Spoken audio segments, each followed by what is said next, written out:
il y a quelques jours, en effet, suite à une simple rumeur de la rue ou des réseaux sociaux sur ma prétendue présence à Goma, où je veux me rendre dans les prochains jours, comme annoncé par ailleurs, le régime en place à Kinshasa a pris des décisions arbitraires avec une légèreté déconcertante qui témoigne du recul spectaculaire de la démocratie. Mieux que quiconque, vous savez que pour moi, le Congo est la priorité absolue, que sa souveraineté et son intégrité territoriale ne sont pas négociables, que mon engagement pour la démocratie, la cohésion nationale, la paix et la stabilité n'est pas un slogan creux, et que le respect de la Constitution et des lois du pays, autant que celui de la parole donnée, sont sacrés. Militaire, j'ai juré de défendre la patrie jusqu'au sacrifice suprême. Hier au pouvoir, aujourd'hui en dehors du pouvoir, je demeure plus que jamais fidèle à ce serment. En ce moment où le pays est de nouveau divisé, appelé par le destin, j'ai le devoir d'œuvrer à la recherche de la paix et de contribuer à la reconstruction de notre pays qui se meurt. C'est dans cet esprit que j'ai choisi ce moment pour exprimer ma sympathie à l'endroit de toutes les victimes du conflit en cours, de réconforter et marquer ma solidarité avec la population de la partie orientale. Vous, qui êtes abandonnés par le pouvoir central, qui semble avoir pris le parti de vous punir, entre autres, en déconnectant les institutions financières du réseau bancaire national et en restreignant le mouvement de personnes et de biens. Notre pays avait été divisé de quasi-moitié pendant quelques années. La sagesse avait alors prévalu. Nous avions recollé le morceau et le pays a survécu dans son unité.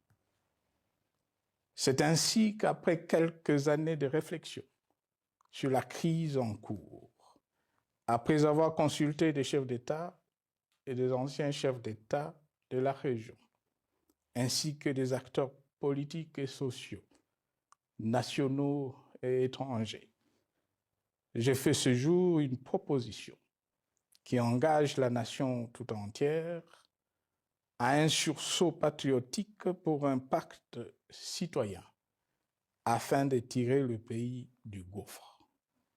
Vu l'immensité de la tâche ainsi décrite, je lance un appel solennel à tous les Congolais, sans distinction de sexe, d'ethnie, d'âge, de classe sociale, de zone géographique ou d'appartenance politique, qui aiment passionnément le Congo, qui sont prêts à tous les sacrifices, qui adhèrent sans réserve au pacte républicain de Sun City et qui tiennent au respect de la Constitution du 18 février 2006, à se dire autour de ces objectifs. Il s'agit de la refondation de l'État et de l'édification d'un pays qui a perdu ses repères.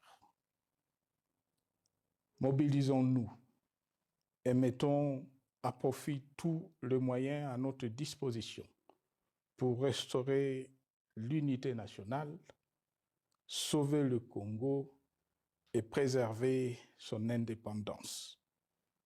Car l'Afrique et le monde nous regardent.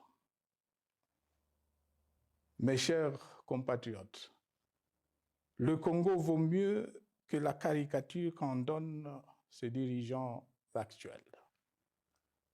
Le Congo mérite mieux que cette politique extérieure faite de jérémiades et de mendicité.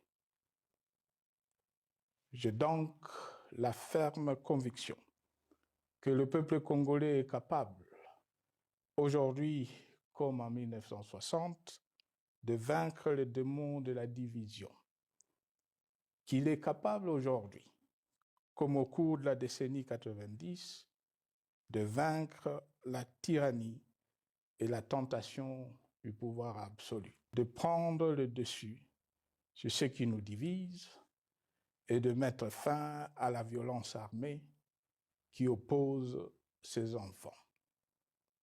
Pour y parvenir, chacun doit jouer sa partition. Je m'engage à jouer la mienne. Que Dieu bénisse la République démocratique du Congo, qu'il bénisse individuellement chacun de vous. Je vous remercie.